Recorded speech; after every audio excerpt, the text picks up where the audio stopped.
नमस्कार साथियों, alpha academy Barmer के यूट्यूब चैनल पर आप सभी विद्यार्थियों का हार्दिक स्वागत है। आज करंट अफेयर्स की यूनिक क्लास में आप सभी विद्यार्थियों का पुनः हार्दिक स्वागत है। ये क्लास आपके राजस्थान में आयोजित होने वाले आरएएस, ईओआरओ, एलडीसी जो एक बहुत बड़ी भर्ती है, वीडियो इसकी भी बहुत बड़ी भर्ती आने वाली है, राजस्थान का एसआई, टीटी, पीटीटी, बीएसटीसी, वनपाल, महिला पर्यवेक्षक, इन सभी भर्तियों के लिए एक यूनिक क्लास रहेगी। करंट अफेयर्स अब आपको अलग अलग जगह से पढ़ने की आवश्यकता नहीं है।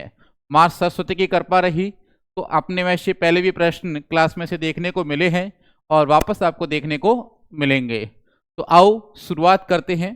करंट अफेयर्स 2026 में आयोजित होने वाली सभी भर्तियों को एक साथ में मिलाकर मैंने यूनिक क्लास स्टार्ट की है। ठीक है, यूनिक क्लास, यूनिक का मतलब कि बार बार अब जैसे मान लो एसआई की आ गई है तो और अलग करंट अफेयर पढ़ना, आरएस का नहीं, अपने को ए टू जेड करंट अफेयर्स पढ़ना है महीने का। ठीक है, तो आओ शुरुआत करते हैं। आज पहला महीना आपके सामने रहेगा दिसंबर। कौन सा महीना रहेगा? दिसंबर 2025। जो करंट अफेयर्स दिसंबर में बन सकता है उन सभी को मैंने एक जगह आपके पास में क्या किया है, कंबाइंड किया है। तो आओ शुरुआत करते हैं। सबसे पहले विकसित भारत रोजगार और आजीविका गारंटी मिशन ग्रामीण विधेयक 2025 काफी चर्चा में है। ये विधेयक तो हो सकता है आरएएस या एसआई में यहां से प्रश्न बन जाए, तो ध्यान रखना। इसको शॉर्ट में कहते हैं वीबीजी राम जी। ठीक है, वापस ध्यान देना, पूरा नाम क्या है? विकसित भारत रोजगार और आजीविका गारंटी मिशन ग्रामीण विधेयक 2025। ये विधेयक चर्चा में क्यों है? तो ध्यान रखना कि जो अपना पहले मनरेगा चलता था आपके पास में, उसका स्थान वर्तमान में किसने ले लिया है? वीबीजी राम जी ने ले लिया है। ठीक है, तो सबसे पहले ध्यान दो कि ये विधेयक पारित कब हुआ है। तो ये विधेयक पारित हुआ है 18 दिसंबर 2025। संसद में ये जो आपका विधेयक है ये पारित हुआ है, तो आपको डेट याद रखनी है 18 दिसंबर 2025। इसको मंजूरी कब मिली है? राष्ट्रपति ने इसको मंजूरी कब दी है? तो ध्यान रखना 21 दिसंबर 2025। 21 दिसंबर 2025 को राष्ट्रपति है अपने द्रौपदी मुर्मू, इन्होंने क्या है, इस विधेयक को मंजूरी दी है। तो दो डेट आपको ध्यान रखनी है कि संसद में तो जो पास हुआ है वो हुआ है 18 दिसंबर को, और राष्ट्रपति ने इसको मंजूरी दी है वो दी है 21 दिसंबर को। ठीक है, इसके बाद में ध्यान रखना इसका उद्देश्य क्या है। तो विकसित भारत 2047, जो अपना @47 है, विकसित भारत 2047। ठीक है, तो विकसित भारत के राष्ट्रीय दृष्टिकोण के अनुरूप ग्रामीण विकास ढांचा स्थापित करना। जो अपना 2047 का मिशन है, उस मिशन के अनुरूप ग्रामीण आपके पास में जो ढांचा है उसको क्या करना है? नए सिरे से स्थापित करना है। ठीक है, इसके बाद में देखो कि इसने किसका स्थान लिया, काफी महत्वपूर्ण है। इसने जो अपना पहले चलता था मनरेगा, मनरेगा का वर्तमान में स्थान किसने लिया है? वीबीजी राम जी ने लिया है। तो यहां से दो तीन आपको चीजें याद रखनी है कि 18 दिसंबर 2025 को संसद में पास हुआ, 21 दिसंबर को राष्ट्रपति ने क्या दे दी है? मंजूरी दे दी है। और इसका जो उद्देश्य है वो @47 से जो अपना विकसित भारत है 2047, उसके अनुरूप ग्रामीण ढांचे को क्या है? प्रतिस्थापित या स्थापित करना। इसने किसका स्थान लिया है? तो जो मनरेगा विधेयक है उसका स्थान लिया है। नेक्स्ट देखो, नेक्स्ट है कि इससे क्या रोजगार मिलेगा। तो ध्यान रखना नए कानून में हर ग्रामीण परिवार, कौन सा परिवार? ग्रामीण परिवार, उस ग्रामीण परिवार को कितने दिन में, ध्यान रखना ये इंपॉर्टेंट डाटा, साल में, एक वर्ष में 125 दिन, कितने दिन का रोजगार मिलेगा? तो 125 दिन का रोजगार मिलेगा, जो पहले कितने दिन का था? 100 दिन का था। तो यहां से आपको ये चीज ध्यान रखनी है, काफी इंपॉर्टेंट है। जब आपके पास में कथन और कारण में प्रश्न बनेगा तो यहां से प्रश्न बन सकता है कि इसमें जो रोजगार मिलेगा वो 125 दिन का मिलेगा और मनरेगा में पहले जो रोजगार मिलता था वो कितने दिन का मिलता था? 100 दिन का मिलता था। अब इसका वार्षिक व्यय कितना आएगा? तो अनुमानित तौर पर 1.51 लाख करोड़ रुपए इसका क्या है? वार्षिक खर्चा आएगा। अब इसमें जो व्यय होगा उसमें राज्य और केंद्र का अनुपात क्या रहेगा? इसमें कथन कारण पर प्रश्न बन सकता है। तो यदि अपन सामान्य राज्य की बात करें तो केंद्र का रहेगा 60 और राज्य का कितना रहेगा? 40। ठीक है, तो 60:40 रहेगा, 60% अनुपात 40%। ठीक है, ये केंद्र का रहेगा 60 और राज्य का कितना रहेगा? 40%। फिर देखो जो पूर्वी उत्तर, ठीक है, जो अपना भारत है इसका जो पूर्वी उत्तर भाग है, पूर्वोत्तर जो भाग है, इन राज्यों में जो पहाड़ी वाले इलाके हैं इनमें और केंद्र शासित प्रदेशों में जैसे उत्तराखंड, हिमाचल प्रदेश, जम्मू कश्मीर में केंद्र सरकार 90% तक क्या करेगी? इसमें खर्च करेगी। ठीक है, तो ये जो ध्यान रखना है कि पूर्वोत्तर राज्य है और जम्मू कश्मीर है उसमें कितना परसेंट करेगी? 90। और बिना विधायिका वाले केंद्र शासित प्रदेश के लिए 100% वित्त पोषण कौन करेगा? केंद्र करेगा। इनमें सबसे ज्यादा जो महत्वपूर्ण है अपना है सामान्य राज्यों में इसका जो अनुपात रहेगा वो कितना रहेगा? 60:40 का अनुपात रहेगा। यहां से प्रश्न बन सकते हैं कथन और कारण में कि वीबी रामजी योजना के तहत निम्न में से कौन सा कथन सत्य है या कौन सा कथन असत्य है। फिर जो अगला आपके पास में है काफी इंपॉर्टेंट है, यहां से राजस्थान के एग्जाम में एक प्रश्न पूरी संभावना है बनने की। क्या कह रहा है? गणतंत्र दिवस 2026 मुख्य अतिथि कौन होंगे? यह प्रश्न एग्जाम में सीधा बन सकता है, तो ध्यान रखना। यदि मुख्य अतिथि की बात करें 2026 में गणतंत्र दिवस पर, तो देखो गणतंत्र दिवस 2026 की समारोह के लिए यूरोपीय आयोग की अध्यक्ष उर्सुला वॉन डेर लेयन, ठीक है, उर्सुला वॉन डेर लेयन और यूरोपीय परिषद के अध्यक्ष एंटोनियो कोस्टा, ठीक है, एंटोनियो कोस्टा को क्या किया गया है? आमंत्रित किया गया है। ठीक है, तो ये मुख्य अतिथि के रूप में भाग लेंगे और 27 जनवरी को जो आयोजित होने वाला भारत EU समिट है उस समिट में भी क्या करेंगे? ये भाग लेंगे। लगभग यही होता है कि उस समय कोई समिट होने वाला है या सम्मेलन होने वाला है तो लगभग उन्हीं को बुलाया जाता है। तो भारत EU जो समिट होगा उस समिट में भी ये क्या लेंगे? भाग लेंगे। तो इनके भाई नाम याद रखना। एक तो कौन है? यूरोपीय आयोग की अध्यक्ष है जिसका नाम है उर्सुला वॉन डेर लेयन और दूसरा है यूरोपीय परिषद के अध्यक्ष जिसका नाम है एंटोनियो कोस्टा। इन दोनों का नाम आपको याद रखना है, एग्जाम की दृष्टिकोण से काफी इंपॉर्टेंट है। दोनों के ऊपर स्टार लगा लेना, हो सकता है आपके एग्जाम में यहां से प्रश्न देखने को मिले। अगला है 23वां भारत रूस वार्षिक शिखर सम्मेलन। यदि 23वें भारत रूस शिखर सम्मेलन की अपन बात करें तो जो ये आयोजित हुआ है ये 4 और 5 दिसंबर को आयोजित हुआ है। कहां पर हुआ है? भारत के अंदर आयोजित हुआ है और इसमें 2030 तक भारत रूस आर्थिक सहयोग की रणनीतिक क्षेत्रों विकास कार्यक्रम को अपनाया गया है और 2030 तक क्या करना है?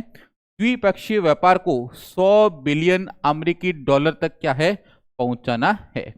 ये छोटा सा फैक्ट है, थोड़ा सा आपको ये ध्यान रखना है कि 2030 तक है 100 बिलियन अमेरिकी डॉलर तक क्या करना है? अपने को लक्ष्य तक पहुंचाना है। द्विव्यापारीय तो आपका अपना द्विपक्षीय व्यापार है उसको। तो छोटा मोटा प्रश्न यहां से बन सकता है, ज्यादा काफी इंपोर्टेंट नहीं है।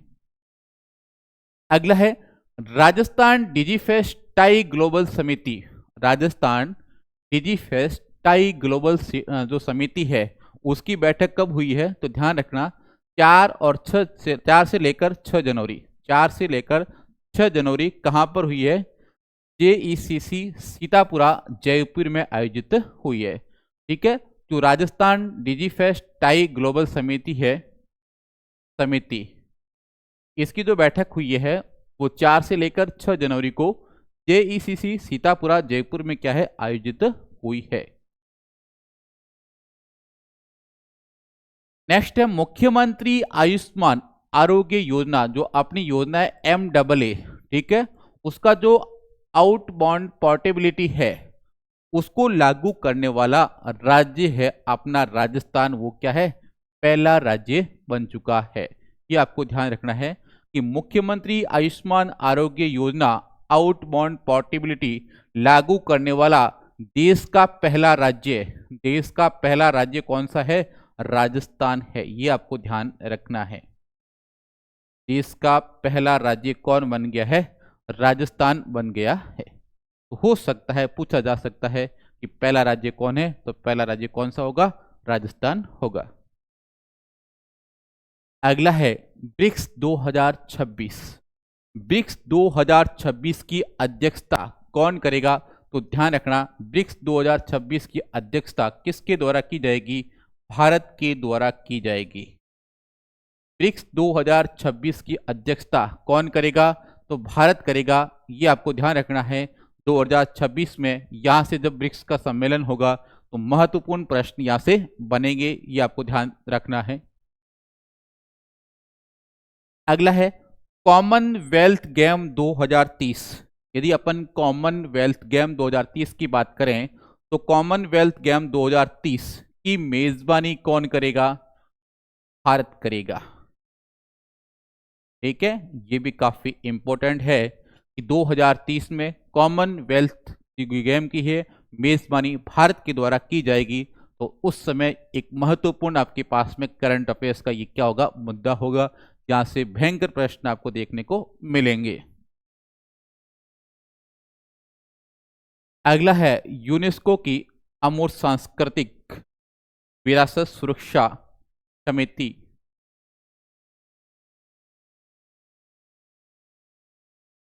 जो यूनेस्को की अमूर्त सांस्कृतिक विरासत सुरक्षा समिति है, इसका जो 20वां सत्र आयोजित हुआ है, ये कहां पर आयोजित हुआ है, तो ध्यान रखना 8 से लेकर 13 दिसंबर 2025 लाल किला परिसर कहां पर है, भारत के अंदर है। और इसमें जो नया समावेश हुआ है उसका ध्यान रखना। जो दीपावली है, अपना जो दीपावली का पर्व है, इसको यूनेस्को की मानवता की अमूर्त सांस्कृतिक विरासत की प्रतिनिधि सूची में क्या किया गया है, शामिल किया है। तो किसको शामिल किया गया है, जो अपना दीपावली का पर्व है, इस दीपावली को पर्व को क्या है, यूनेस्को की अमूर्त सांस्कृतिक विरासत की सूची में क्या कर लिया है, शामिल कर लिया है। Next, very very important, very very important, चाहे स्टार लगाओ, चाहे डबल स्टार लगाओ, चाहे ट्रिपल स्टार लगाओ, चाहे 5 स्टार लगाओ, यहां से ढंग के एग्जाम में शानदार प्रश्न बनेगा। तो आप अच्छे से साथ में नोट्स बनाना। देख तो क्या कह रहा है भाई, राजस्थान की सिलिसेट झील, कौन सी झील, राजस्थान की सिलिसेट झील, और छत्तीसगढ़ की कोपरा जलाशय, छत्तीसगढ़ का कौन सा, कोपरा जलाशय, दिसंबर 2025 में रामसर कन्वेंशन के अंतर्गत अंतर्राष्ट्रीय महत्व की आर्द्र भूमियों की सूची में शामिल हो चुका है। वर्तमान में दिसंबर में जो भारत के नए रामसर स्थल है, इसके बारे में बात कर रहा है। दो आपके पास में स्थान शामिल हुए हैं, एक राजस्थान का है सिलिसेट झील, सिलिसेट झील, राजस्थान का सिलिसेट झील, और दूसरा यहां पर है कोपरा जलाशय, कोपरा जलाशय। इन दोनों को दिसंबर 2025 में रामसर साइट में क्या किया गया है, शामिल किया गया है। तो ध्यान रखना, अब राजस्थान में कुल कितनी रामसर साइट होगी है, तो ध्यान रखना 5 रामसर साइट हो गई है। पांचों के नाम आपको मौखिक याद होने चाहिए। तो देखो पहला क्या करा है, केवलादेव राष्ट्रीय उद्यान भरतपुर, ये शामिल हुआ है 1981 में, और राजस्थान का क्या है, प्रथम रामसर साइट है। इसके बाद में सांबर झील, सांबर झील है जयपुर, अजमेर, नागौर में फैली हुई है और ये 1990 में क्या है शामिल हुई है। इसके बाद में हाल फिलहाल में ये चर्चा में रही थी खींचन फलोदी जो जून 2025 में शामिल हुई है और अगला मैनार उदयपुर जून 2025 में क्या शामिल हुई है। और अगला जो सिलिसेट झील अलवर ये दिसंबर 2025 में क्या है शामिल हुई है। इन पांचों के नाम राजस्थान के जो है ये महत्वपूर्ण है, नाम आपको याद रखना है। केवलादेव राष्ट्रीय उद्यान, सांबर झील, खींचन फलोदी, मैनार उदयपुर और सिलिसेट कहाँ पर है, अलवर के अंदर। तो ध्यान रखना हाल फिलहाल में जो दिसंबर में शामिल हुई है वो सिलिसेट झील राजस्थान की और छत्तीसगढ़ का कौन सा है, कोपरा जलाशय। एग्जाम की दृष्टिकोण से बहुत महत्वपूर्ण है, स्टार लगा लेना और इनके नाम मौखिक याद रखना भाई। नेक्स्ट है प्रथम वापस, वेरी इंपॉर्टेंट, वापस स्टार लगा लेना। यहां से भी आपको प्रश्न देखने को मिलेगा। क्या कह रहा है, प्रथम प्रवासी राजस्थानी दिवस, प्रथम प्रवासी राजस्थानी दिवस है, इसका जो पहला संस्करण आपके पास में आयोजित हुआ है ये कब आयोजित हुआ है, तो 10 दिसंबर 2025, 10 दिसंबर 2025 को प्रथम प्रवासी राजस्थानी दिवस क्या है मनाया गया है। कहाँ मनाया गया है, तो जेईसीसी, जेईसीसी कहाँ पर है, आपके सीतापुरा जयपुर के अंदर है।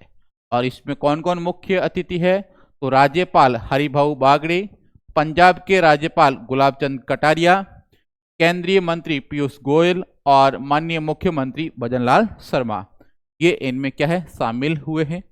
और इसकी जो प्रदर्शनी है ये कौन सी है, तो ध्यान रखना मुख्यमंत्री ने राज्य की विकास यात्रा दर्शाने के लिए प्रदर्शनी का नाम रखा है प्रगति पथ, प्रगति पथ। इसका क्या किया है, उद्घाटन किया है।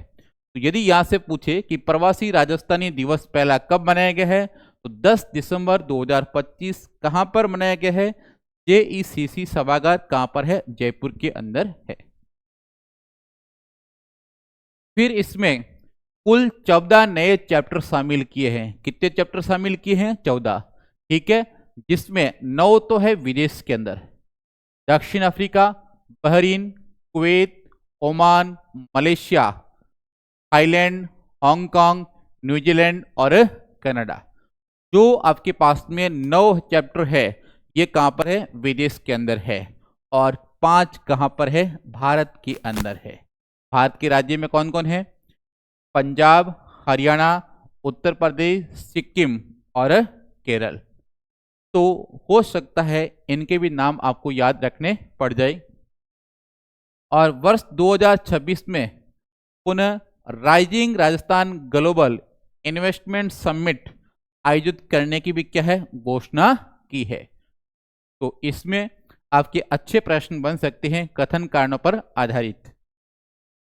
नेक्स्ट इसमें क्या है कि प्रथम प्रवासी जो राजस्थानी दिवस है इसमें आपके पास में व्यक्तियों का सम्मान किया गया है, जिसमें कौन कौन शामिल है। पहला है अनिल अग्रवाल। अनिल अग्रवाल का संबंध किससे है, वेदांता ग्रुप से संबंधित है। और कुमार मंगलम बिड़ला, कुमार मंगलम बिड़ला इनका संबंध है आदित्य बिड़ला ग्रुप से है। और अजय पीरामल, इनका संबंध पीरामल ग्रुप से है। अगला है विनीत मित्तल, ये अडावा ग्रुप से है।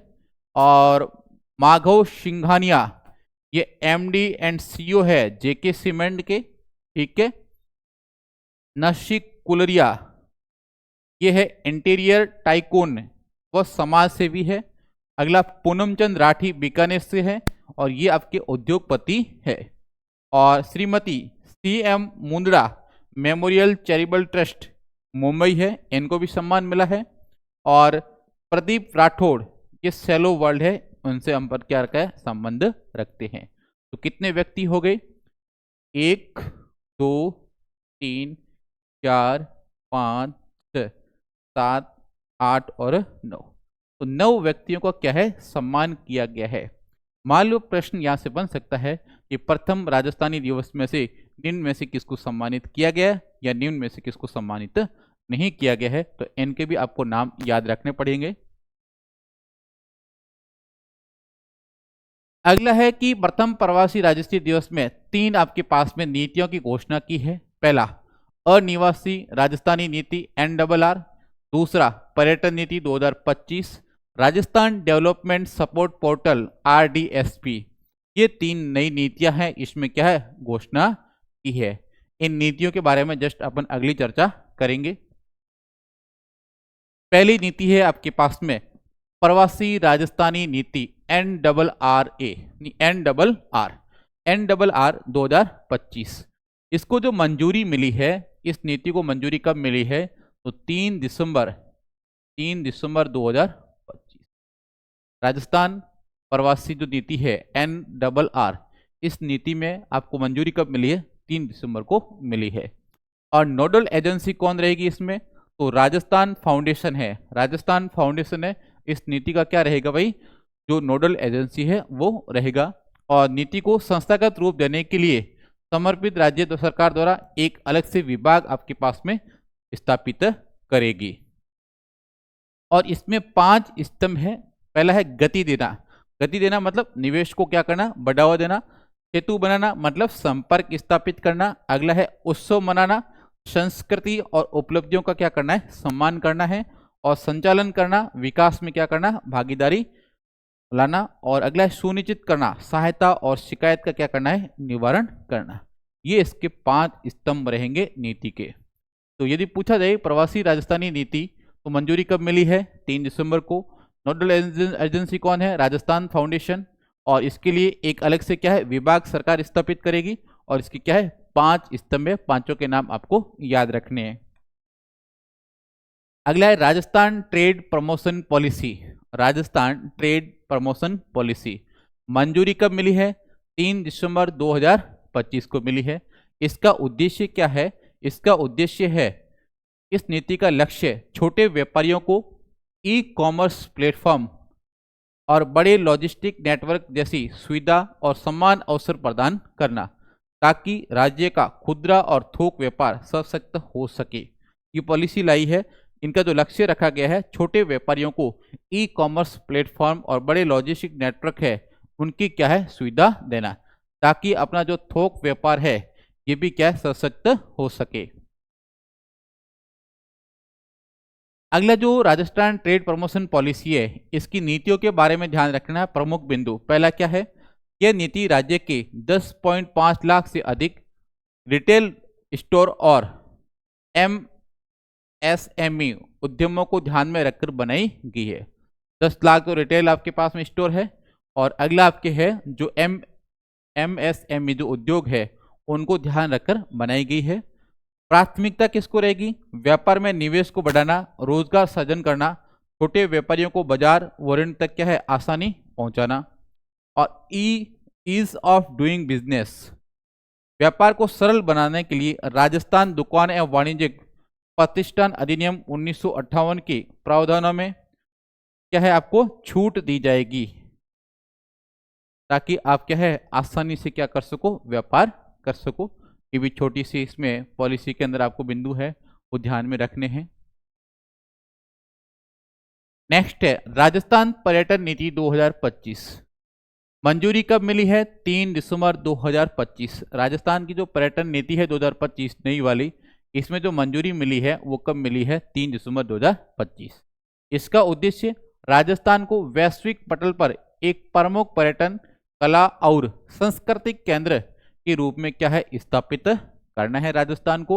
और इसकी नई जो पहल है, विशेष पर्यटन क्षेत्र, सौर्य सर्किट, बर्ड वॉचिंग सर्किट, धार्मिक और वन पर्यटन हब, ये आपके पास में इसमें शामिल रहेंगे। क्षेत्र आपके पास में नए सर्किट भी आपको बनाए जाएंगे, जिनमें सौर्य सर्किट, बर्ड वॉचिंग सर्किट, धार्मिक और वन पोर्टल हब शामिल होंगे। और विशेष पर्यटन क्षेत्र भी स्थापित किए जाएंगे। ये जो 3 नीतियां हैं, इनके बारे में अपन ने शॉर्ट में देखा है कि एग्जाम में प्रश्न कैसे बन सकते हैं। नेक्स्ट है भारत का 16वां वित्त आयोग। भारत का 16वां जो वित्त आयोग है, इसके अध्यक्ष कौन है? अरविंद पनगड़िया। ठीक है, अरविंद पनगड़िया को 16वें वित्त आयोग का क्या बनाया गया है? अध्यक्ष बनाया गया है। तो ये भी आपके जो भी सेंट्रल एग्जाम की तैयारी कोई कर रहा है, एसएससी, रेलवे, इनके लिए काफी इंपॉर्टेंट है। तो जो भी केंद्र सरकार की भर्ती है उन सभी के लिए प्रश्न काफी इंपॉर्टेंट हो सकता है। अगला है अर्थ समिट। अर्थ समिट या सम्मेलन है, इसके बारे में देखते हैं कब आयोजित हुआ है। 5 से 6 दिसंबर 2025 जो अपना अर्थ समिट आयोजित हुआ है 5 से लेकर 6 दिसंबर को हुआ है महात्मा मंदिर, गांधीनगर, गुजरात के अंदर। यदि पूछा जाए अर्थ समिट कहाँ पर आयोजित हुआ है तो महात्मा मंदिर, गांधीनगर, गुजरात। और इसकी जो थीम है वो है वैश्विक परिवर्तन के लिए ग्रामीण नवाचार को क्या करना है? सशक्त करना है। तो अर्थ समिट भी काफी इंपॉर्टेंट है। अब अपन थोड़ा सा खेल परिदृश्य के ऊपर जाते हैं कि खेल के कैसे कैसे प्रश्न बन सकते हैं।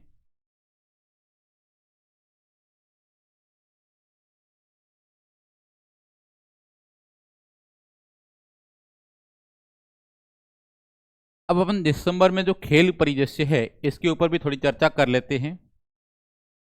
पहला और वेरी इंपॉर्टेंट, सीधा एग्जाम में प्रश्न छपेगा, कोई इसको रोक नहीं सकता है।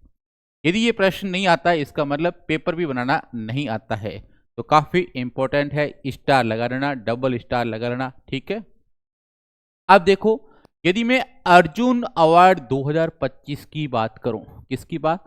अर्जुन अवार्ड 2025, कुल कितने खिलाड़ी शामिल है? 24।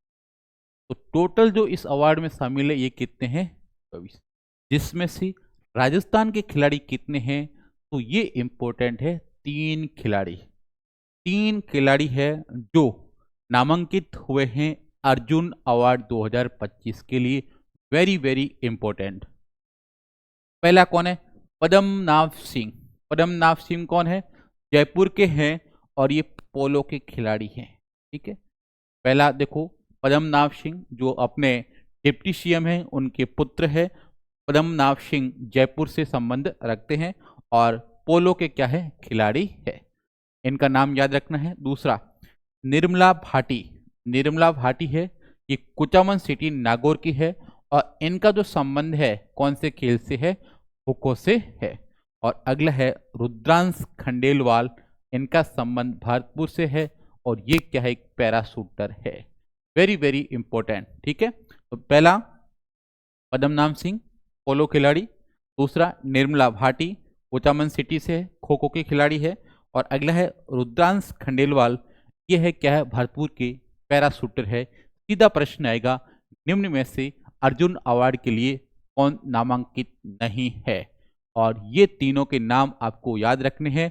जो भी इनसे बाहर होगा वो आपका क्या हो जाएगा? आंसर हो जाएगा। तो विशेषकर इसको तो भाई याद रखना, नाम मौखिक रट लेना। अगला है मेजर ध्यानचंद खेल रत्न पुरस्कार, वापस वेरी इंपॉर्टेंट।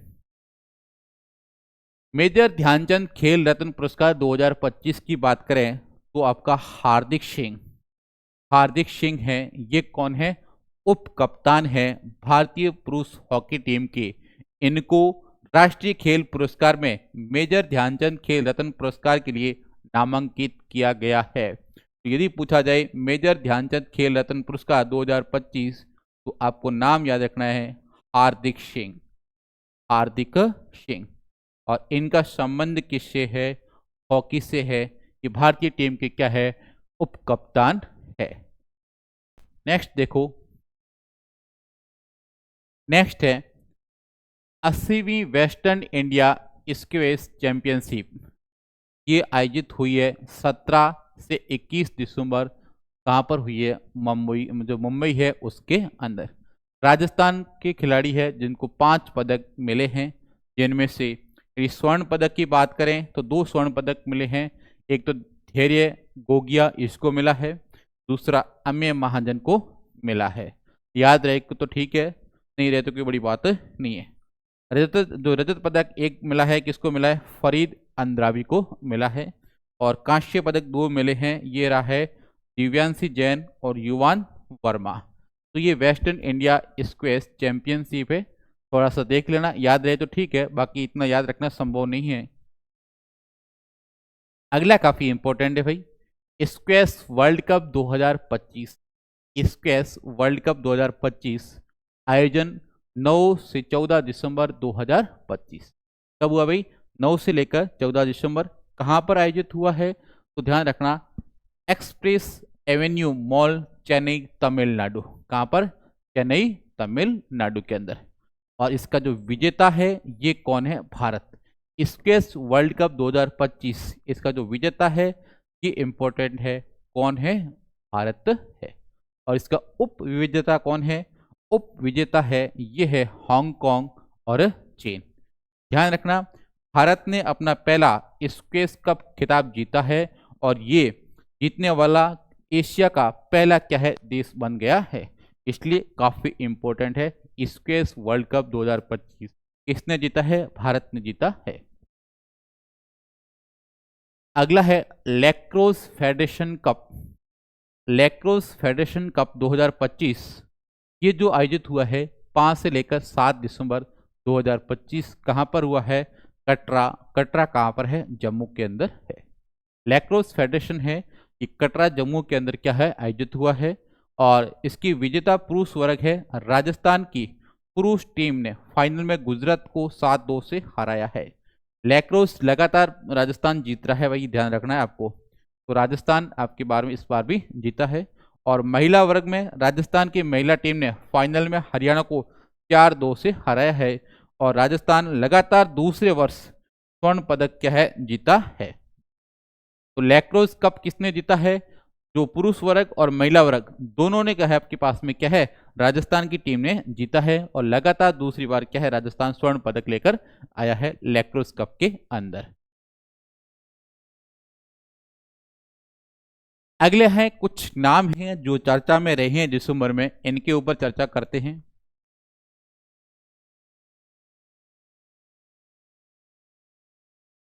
पहला नाम है गौतम पारीक।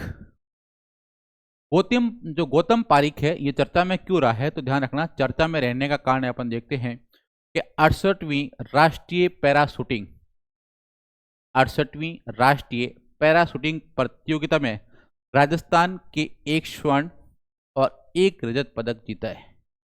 तो अपना राजस्थान का जो गौतम पारीक है, राजस्थान का जो गौतम पारीक है, गौतम पारीक, इन्होंने क्या किया है? एक तो गोल्ड जीता है, 1 स्वर्ण पदक जीता है और 1 क्या है? रजत पदक जीता है। इसलिए गौतम पारीक का नाम काफी इंपॉर्टेंट हो जाता है। इसमें जीता है 68वीं राष्ट्रीय पैरा शूटिंग प्रतियोगिता के अंदर। अगला है देवो स्मिता। देवो स्मिता का नाम चर्चा में क्यों है? तो ध्यान रखना, जो एलिट मिस राजस्थान है, एलिट मिस राजस्थान 2025 का जो खिताब है किसने जीता है? तो ये जीता है देवो स्मिता। ठीक है, तो एलिट मिस खिताब किसने जीता है? देवो स्मिता ने जीता है, इसलिए ये चर्चा में रही है।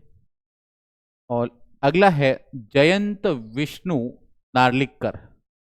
जयंत विष्णु नार्लिकर ये चर्चा में क्यों है? तो इसका कारण है 23 दिसंबर 2025 को राष्ट्रपति द्रौपदी मुर्मू ने जयंत विष्णु नार्लिकर को मरणोपरांत, ठीक है, मरणोपरांत विज्ञान पुरस्कार से सम्मानित किया है। काफी इंपॉर्टेंट है क्योंकि विज्ञान पुरस्कार मिला है इनको मरणोपरांत, मृत्यु के बाद में इनको मिला है। इसका नाम है जयंत विष्णु नार्लिकर। तो इनका नाम काफी इंपॉर्टेंट है क्योंकि विज्ञान पुरस्कार इनको मिला है मरणोपरांत 2025 के अंदर। अगला है लावण्या कंवर। लावण्या कंवर का नाम चर्चा में क्यों रहा है? तो ध्यान रखना, ये चर्चा में इसलिए है क्योंकि इन्होंने 68वीं नेशनल शूटिंग चैंपियनशिप में राजस्थान की लावण्या कंवर ने 7 पदक जीते हैं भाई। इसने तो कितने पदक जीते हैं? 7, जिसमें से 1 स्वर्ण पदक, 4 रजत और 2 क्या है? कांस्य पदक शामिल है। तो लावण्या का नाम भी काफी इंपॉर्टेंट है। इसने कितने टोटल 7 पदक जीते हैं 68वीं नेशनल शूटिंग चैंपियनशिप के अंदर। अगला है केंद्रीय मुख्य सूचना आयुक्त। केंद्रीय मुख्य सूचना आयुक्त, तो केंद्रीय मुख्य सूचना आयुक्त जो भी आपके एसएससी या रेलवे या सेंट्रल की कोई तैयारी कर रहा है तो उसके लिए काफी इंपॉर्टेंट है। राजकुमार गोयल, राजकुमार गोयल को मुख्य सूचना आयुक्त नियुक्त किया गया है और इन्होंने हीरालाल सामरिया का क्या लिया, स्थान लिया है। तो केंद्रीय मुख्य सूचना आयुक्त किसे बनाया गया है, राजकुमार गोयल को बनाया गया है। इनका नाम थोड़ा सा आपको याद रखना है। अगले है जो कुछ अभ्यास है दिसंबर के अंदर हुए हैं, इनके ऊपर भी अपन चर्चा कर लेते हैं। दिसंबर में जितना करंट अफेयर बन सकता है वो सारा शामिल किया मैंने। हरिमो शक्ति अभ्यास, हरिमो शक्ति अभ्यास की यदि बात की जाए तो ये इसका 5वां जो संस्करण है और ये 5 से लेकर 18 दिसंबर को आयोजित हुआ है। कहाँ पर हुआ है, काफी इंपॉर्टेंट है, महाजन फायर जो फील्ड फायरिंग रेंज है बीकानेर के अंदर। ये इंपॉर्टेंट इसलिए हो जाता है, कोई भी अभ्यास यदि राजस्थान में होता है आयोजित तो एग्जाम की दृष्टिकोण से काफी महत्वपूर्ण हो जाता है। तो हरिमो शक्ति अभ्यास 5 से लेकर 18 दिसंबर को आयोजित हुआ है। इसका 5वां संस्करण है जो महाजन फील्ड फायरिंग रेंज कहाँ पर है, बीकानेर राजस्थान के अंदर। और किसके मध्य हुआ है, तो भारत और मलेशिया के मध्य हुआ है। भारत और किसके मध्य हुआ है, मलेशिया के अंदर, जिसमें भारत सेना की डोगरा रेजिमेंट और रॉयल मलेशियन आर्मी की 25वीं बटालियन है, दोनों शामिल हुई है। अगला है ब्लू बर्ड ब्लॉक 2 संचार उपग्रह। अगला अपन बात करते हैं ब्लू बर्ड ब्लॉक संचार उपग्रह। ये चर्चा में क्यों है, तो भारतीय अंतरिक्ष अनुसंधान संगठन इसरो ने अगली पीढ़ी अमेरिका संचार उपग्रह ब्लू बर्ड ब्लॉक 2 का क्या है, सफल परीक्षण किया है। और इसरो ने यह परीक्षण अपने सबसे भारी अंतरिक्ष यान कौन सा है, LVM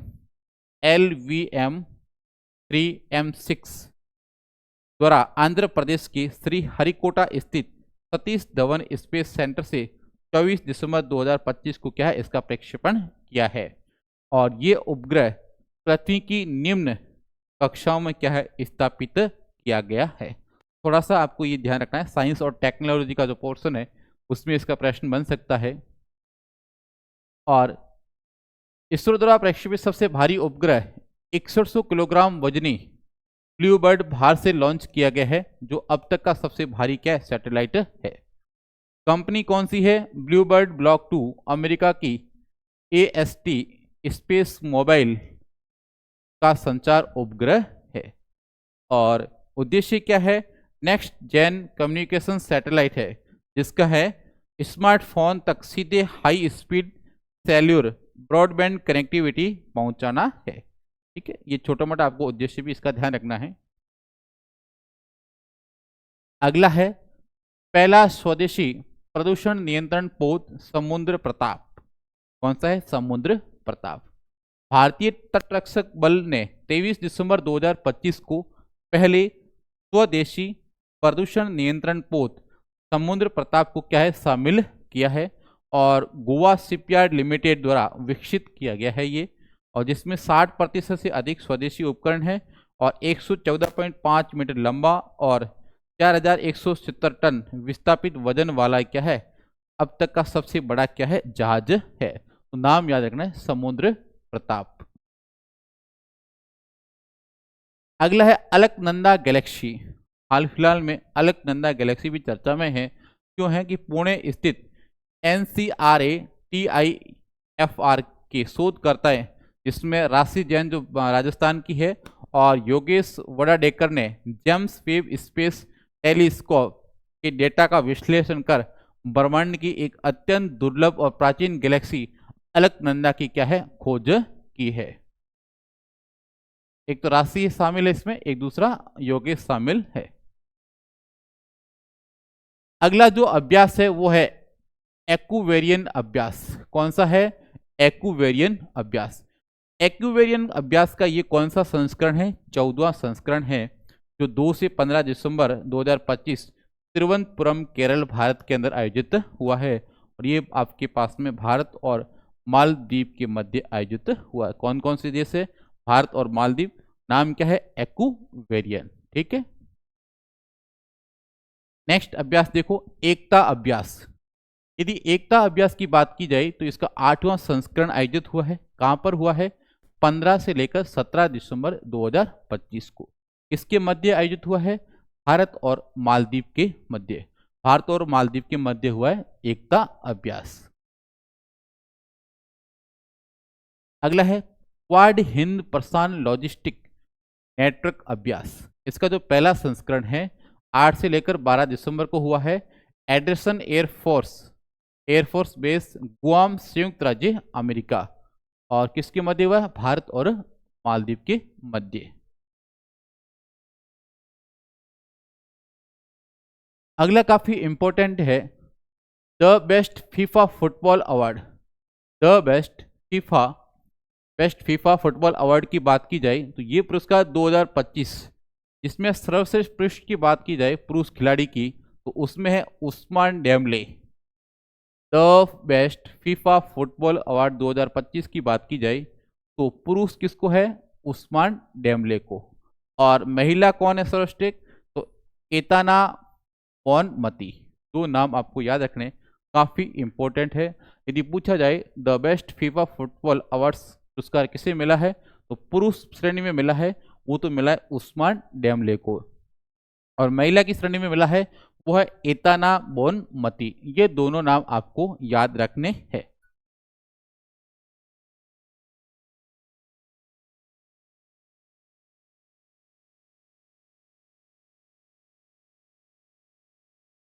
नेक्स्ट देखो, नेक्स्ट है संयुक्त राष्ट्र का सर्वोच्च पर्यावरण सम्मान चैंपियन ऑफ द अर्थ। यदि पूछा जाए कि संयुक्त राष्ट्र का सर्वोच्च पर्यावरण सम्मान चैंपियन ऑफ द अर्थ 2025 किसे मिला है, तो ध्यान रखना सुप्रिया साहू। सुप्रिया साहू है, एक आईएएस है जो तमिलनाडु कैडर के अंदर आपके पास में पोस्टेड है।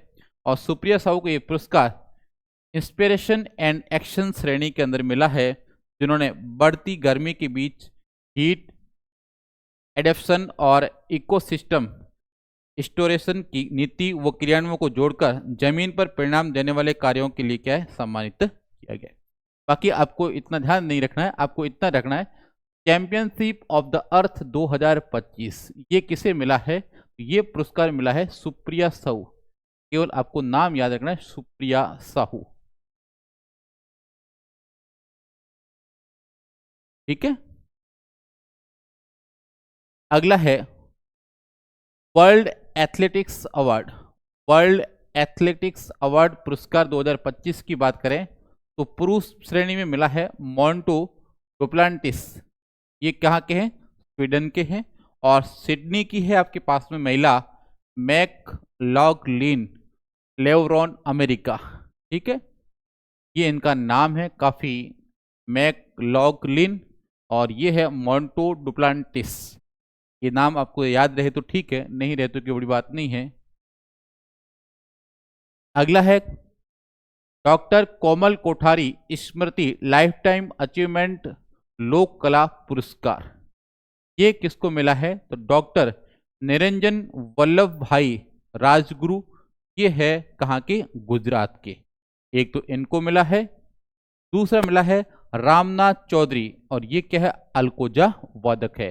यदि पूछा जाए डॉक्टर कोमल कोठारी स्मृति लाइफ टाइम अचीवमेंट लोक कला पुरस्कार 2025, तो निरंजन वल्लभ भाई राजगुरु, और दूसरा नाम याद रखना है रामनाथ चौधरी। ठीक है, रामनाथ चौधरी का संबंध अलगोजा से है।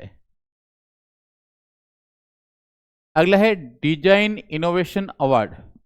डिजाइन इनोवेशन अवार्ड है कि 10 दिसंबर को आपके पास में राष्ट्रपति द्वारा दिया गया है, जिसमें एक तो राजस्थान की धापा देवी और दूसरी कौन सी है? कविता देवी। तो धापा देवी और कविता देवी, इनको कौन सा मिला है? डिजाइन इनोवेशन अवार्ड 2025 मिला है। अगला है राष्ट्रीय दिव्यांगजन सशक्तिकरण पुरस्कार 2025, यदि इसकी बात करें तो ये राष्ट्रपति द्वारा 32 जनों को दिया गया है, जिसमें राजस्थान की दीपाली शर्मा शामिल है। तो दीपाली का नाम राजस्थान का होने के कारण इंपॉर्टेंट है। तो दीपाली शर्मा है, इनको राष्ट्रीय दिव्यांगजन सशक्तिकरण पुरस्कार 2025 मिला है। अगला है राष्ट्रीय हस्तशिल्प पुरस्कार 2025, 23 और 24। तो शिल्प गुरु पुरस्कार 2024 मिला है, वो कमलेश शर्मा को मिला है, जिनका संबंध काष्ठ कला से है। और राष्ट्रीय पुरस्कार 2023 मिला है, वो तो रोशन छिपा, जिनका संबंध हैंड ब्लॉक प्रिंटिंग से है। और 2024 किसको मिला है? मोती लालवानी, जो मेटल क्राफ्ट है, और श्रीमती गायत्री रानी है, जो मीनाकारी से क्या रखती है? संबंध रखती है। इनके नाम यदि याद रहे तो आपको याद रखने हैं, क्योंकि सारे राजस्थान के पुरस्कार है। और ये तो अपन ने देखा ही है कि डिजाइन नवाचार 2023 पुरस्कार, जिसमें धापा देवी और श्रीमती कविता चौधरी शामिल है। नेक्स्ट है विनोद शुक्ला, काफी इंपॉर्टेंट है विनोद शुक्ला। विनोद शुक्ला चर्चा में क्यों है? विनोद शुक्ला का चर्चा में रहने का कारण है कि हिंदी साहित्यकार है आपके पास में, जिनका हाल फिलहाल में निधन हुआ है 23 दिसंबर को। कब हुआ है? 23 दिसंबर को आपके पास में निधन हुआ है। इनका नाम इम्पोर्टेंट इसलिए है क्योंकि इनको 2024 का 59वां ज्ञानपीठ पुरस्कार मिला है। तो हो सकता है आपके पास में प्रश्न बन जाए कि 59वां ज्ञानपीठ पुरस्कार मिलने वाला व्यक्ति जिसका हाल फिलहाल में निधन हुआ है, उनका नाम क्या है? तो विनोद कुमार शुक्ला है। और इनको 1999 में साहित्य अकादमी पुरस्कार भी क्या है? मिला है। ये दोनों आपके पास में इंपॉर्टेंट है। 2024 में ज्ञानपीठ पुरस्कार मिला है और 1999 में इनको क्या मिला है? साहित्य अकादमी पुरस्कार मिला है, जिसका नाम है विनोद कुमार शुक्ला, जिनका हाल ही में 23 दिसंबर को क्या है? निधन हो चुका है। अगला भी आपके पास में काफी चर्चा में है, इंपॉर्टेंट है शिवराज पाटिल। शिवराज पाटिल चर्चा में क्यों है? क्योंकि 12 दिसंबर 2025 को इनका क्या हुआ है? निधन हुआ है। इनका निधन हुआ है, लेकिन चर्चा में इसलिए है क्योंकि केंद्रीय गृह मंत्री रह चुके हैं। क्या है? केंद्रीय गृह मंत्री कब से कब तक? 2004 से लेकर 2008 तक रहे हैं।